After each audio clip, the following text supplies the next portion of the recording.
yutuqsiz qolib ketishi mumkin mana shu jamoa.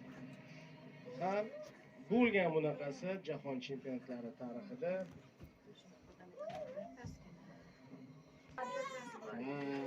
Hamid Yusuf.